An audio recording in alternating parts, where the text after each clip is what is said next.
നിലവിലെ സംഘർഷങ്ങളും വിമാന സർവീസുകളിലെ മാറ്റങ്ങളും കാരണം യുഎയിലെ പ്രവാസികൾ വലിയ ആശങ്കയിലൂടെയാണ് കടന്നുപോകുന്നത്. ഈദുൽ ഫിത്തർ യാത്രാ പ്ലാനുകൾ ചെയ്തവരും നാട്ടിലേക്ക് പോകാനിരിക്കുന്നവരും നിലവിൽ വൻ പ്രതിസന്ധിയിലാണ്. എന്നാൽ യാത്രക്കാർക്ക് സഹായമായി യുഎഇ സിവിൽ ഏവിയേഷൻ അതോറിറ്റിയും ട്രാവൽ ഏജൻസികളും യുഎഇ സർക്കാരും രംഗത്തെത്തിയിട്ടുണ്ട്. മേഖലയിലെ സംഘർഷം കാരണം നിരവധി വിമാനങ്ങളാണ് ഇന്നലെ റദ്ദാക്കുകയും വഴിതിരിച്ചുവിടുകയും ചെയ്തിട്ടുള്ളത്. കൂടാതെ ഇന്നലെ യാത്രയ്ക്കായി തയ്യാറെടുത്തുകൊണ്ട് വിമാനത്താവളത്തിലെത്തിയ യാത്രക്കാർക്ക് ആശ്വാസമായി എല്ലാ ചെലവുകളും യുഎഇ സർക്കാർ വഹിക്കുമെന്നും അറിയിച്ചു. ഇതിൽ പലരും വിമാനങ്ങൾ റദ്ദാക്കിയതോ സമയം മാറ്റിയതോ കാരണം ദുരിതത്തിലായ യാത്രക്കാരാണ്. കഴിഞ്ഞ കുറച്ച് മണിക്കൂറുകൾക്കുള്ളിൽ മാത്രം ഏകദേശം 20,200 യാത്രക്കാർക്ക് സഹായം നൽകിക്കഴിഞ്ഞതായാണ് വിവരം. കൂടാതെ വിമാനത്താവളങ്ങളിൽ കുടുങ്ങിപ്പോയവർക്ക് താമസ സൗകര്യം, ഭക്ഷണം, പാനീയങ്ങൾ എന്നിവയും സൗജന്യമായി നൽകുന്നുണ്ട്. ട്രാൻസിറ്റ് യാത്രക്കാർക്കും ഈ ആനുകൂല്യം ലഭിക്കുമെന്നാണ് അറിയിപ്പ്. കൂടാതെ നിങ്ങളുടെ നിയന്ത്രണത്തിലില്ലാതെ ഒരു കാരണം കൊണ്ട് വിമാനം വൈകിയാൽ യാത്രക്കാരെ ബുദ്ധിമുട്ടിക്കില്ല എന്ന ഉറച്ച നിലപാടിലാണ് യുഎഇ. അതേസമയം വിമാന കമ്പനികളായ എമിറേറ്റ്സ്, ഇത്തിഹാദ്, ഫ്ലൈ ദുബായ് തുടങ്ങിയവർ യാത്രാ തടസ്സങ്ങൾ നേരിടുന്നവർക്ക് അധിക നിരക്കുകൾ ഒന്നുമില്ലാതെ വിമാനങ്ങൾ റീഷെഡ്യൂൾ ചെയ്യാനുള്ള ഓപ്ഷനും കൂടെ നൽകിയിട്ടുണ്ട്. സാധാരണയായി ഈടാക്കാറുള്ള പിഴകൾ ഇത്തരം സാഹചര്യങ്ങളിൽ ഒഴിവാക്കിക്കൊണ്ട് നടപടികൾ സ്വീകരിക്കുമെന്നാണ് അറിയിപ്പ്. അതിനാൽ ഇത്തരം അറിയിപ്പുകൾ വിമാന കമ്പനികളുടെ വെബ്സൈറ്റുകൾ വഴി നിങ്ങൾക്ക് തത്സമയമായി അറിയാനും സാധിക്കും. സംഘർഷ സാധ്യത നിലനിൽക്കുമ്പോഴും യുഎഇയിൽ നിന്ന് പുറത്തേക്ക് പോകാൻ ആളുകൾക്ക് താല്പര്യപ്പെടുന്നില്ല.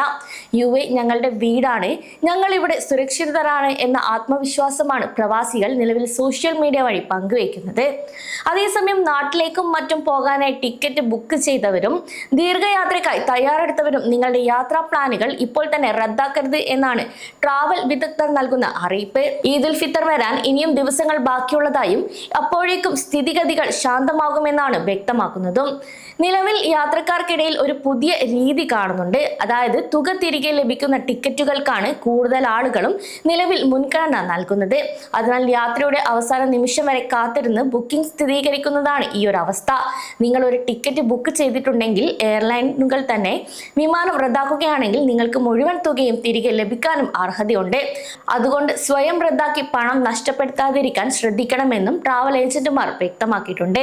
കൂടാതെ വിമാനങ്ങൾ മറ്റു വഴികളിലൂടെ വഴിതിരിച്ചു വിടാനും മുടങ്ങിയ സർവീസുകൾ പുനഃക്രമീകരിക്കാനും ദേശീയ വിമാന കമ്പനികളുമായി ചേർന്ന് അതോറിറ്റി ചർച്ചകൾ നടത്തുന്നുണ്ട്. കൂടാതെ യുഎഇയിലേക്ക് വരേണ്ട യാത്രക്കാരെ അവരുടെ ലക്ഷ്യസ്ഥാനങ്ങളിൽ എത്തിക്കാനുള്ള ക്രമീകരണങ്ങളും ഒരുക്കി. ഒപ്പം വിമാനത്താവളങ്ങളിലെ തിരക്ക് ഒഴിവാക്കാൻ ഗ്രൗണ്ട് ഹാൻഡ്ലിംഗ് സംവിധാനങ്ങൾ കൂടെ ശക്തമാക്കിയിട്ടുണ്ട്. അതേസമയം അബുദാബി ഷെയ്ഖ് സായിദ് അന്താരാഷ്ട്ര വിമാനത്താവളത്തിനു നേരെ ഇറാൻ നടത്തിയ ആക്രമണത്തിൽ ഒരാൾ കൊല്ലപ്പെട്ടതായി വിമാനത്താവള അധികൃതർ സ്ഥിരീകരിച്ചു. മരിച്ച വ്യക്തി ഏഷ്യൻ വംശജനാണെന്നാണ് വിവരം. കൂടാതെ ആക്രമണത്തിൽ 7 പേർക്ക് പരിക്കേൽക്കുകയും ചെയ്തു. പരിക്കേറ്റവരെ ഉടൻ തന്നെ വിമാനത്താവളത്തിൽ അടിയന്തര വൈദ്യസഹായം നൽകി ചികിത്സയ്ക്കായി ആശുപത്രിയിലേക്ക് മാറ്റിയതായും അബുദാബി എയർപോർട്ട് അതോറിറ്റി അറിയിച്ചു. സംഭവത്തെ തുടർന്ന് യുഎഇയിലെ എല്ലാ വിമാനത്താവളത്തിലും സുരക്ഷാ മുൻകരുതലുകൾ ശക്തമാക്കിയിട്ടുണ്ട്. നിലവിലെ സാഹചര്യത്തിൽ വിമാനത്താവളത്തിന്റെ പ്രവർത്തനം തടസ്സപ്പെടുത്താതിരിക്കാനും യാത്രക്കാരുടെ സുരക്ഷ ഉറപ്പാക്കാനും കർശനമായ നടപടികളാണ് സ്വീകരിച്ചു വരുന്നത്. സമയം മലയാളം വാർത്തകൾ ഇനി ടൈംസ് ഓഫ് ഇന്ത്യ സൂപ്പർ ആപ്പിലും. ഇതിനായി പ്ലേ സ്റ്റോറിൽ നിന്നോ ആപ്പ് സ്റ്റോറിൽ നിന്നോ times of India app install ചെയ്യൂ. മലയാളം ഭാഷ തിരഞ്ഞെടുക്കൂ. വാർത്തകൾ ആസ്വദിക്കാം. എല്ലാം ഇനി സമയത്തിൽ.